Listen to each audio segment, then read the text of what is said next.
Hi, this is Paul with Therma Vent, CEO and co-founder, and I wanted to get to the question, frequently asked question, um, if my AC unit cools my house fine, do I need the Therma Vent?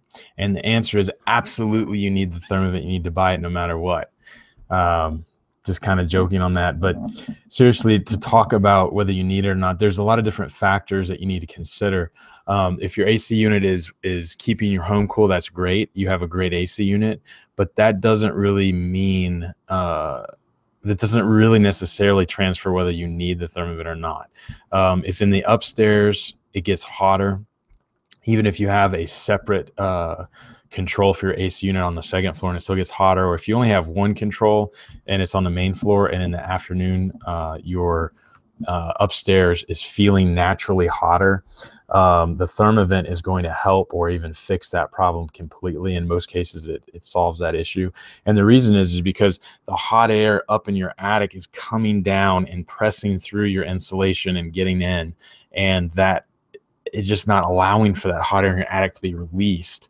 Whether you have venting in your attic or not, it's just not able to keep up. And we see that a lot on asphalt roofs, even on some metal roofs.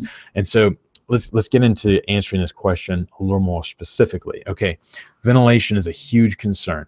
If you do not have any ventilation or even proper ventilation in your attic, let's set aside the whole AC unit talking points for a minute, but you're going to have issues. You could have issues in the winter with mold and mildew growth, and that is a big concern. You do not want mold or mildew in your attic. It's going to cost a lot to get that out of there. And if that gets into your home and the mold or mildew air gets into your home, or if you go up in the attic and you breathe that in, you're going to have some serious issues, long-term issues. And unfortunately, mold and mildew, a lot of people don't really realize it until it gets really bad. And unfortunately, that's when a lot of the damage is done to your body or somebody else who lives in the home or who comes over a lot. So proper ventilation keeps the damp air out of your attic. The Thermavent properly installed will do that. And that'll keep that mold or mildew from even creating or growing in the first place. So that's huge. I mean, that alone, forget any savings on AC costs, I'm sold, right? Okay, so now let's talk about AC costs and what that does. So if your AC unit is cooling your home fine, even in the second floor, you have no issues, and you want to tell your roofer, I do not want this Thermavent. Well, go right ahead. But what if it could save you some money? So let's talk about what that looks like. The average attic is over 150 degrees when it's only 90 to 95 degrees outside. And that's even with some venting. My attic on a 90-degree day will get up to 135, 140 degrees, and it has quote unquote proper ventilation in it.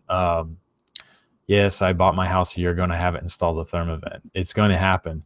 And I'll even show you those test results. On my first house, we installed the very first Thermavent system on it, and it was great. I'll talk about that here in a minute. But if your attic is 150 degrees and it's only 95 degrees outside, can you imagine what would happen if you were able to transfer your attic at the base where the insulation is down to 95 degrees? At the peak, it's going to be a little bit hotter, and you want it that way to allow that natural airflow to bring in the new air and to vent the attic. So you need to answer this question. Think about that difference, 55-degree difference on that example. How much are you paying to cool? And you say, well, I have great insulation. Yeah, well, it's not going to overcome 55 degrees pressing down on your insulation. There's got to be an extreme R factor. You're going to have to put R50 in your attic or more, R60, R70. You're going to have to figure that out. But think about it. 50 degrees difference coming into your, trying in your attic to come in your home. What if you relieve that? Well, even if you had proper ventilation, insulation, your AC unit's just not going to run as much. If you have 150 degrees trapped in your attic and you're trying to keep your AC down at 75, 76, maybe you like it really cold and you keep it at 70. Well, the difference is huge that you're trying to now cool 75 degrees. What if it was only 95 degrees in the attic and 75 degrees in your home? 20 degrees for your AC to cool, you practically don't even need insulation in your attic at that point. I'm not recommending it, I'm just saying. So think about that cost savings. And we actually do see real savings with customers who've had it done in the summer months. So get to the next question for the savings.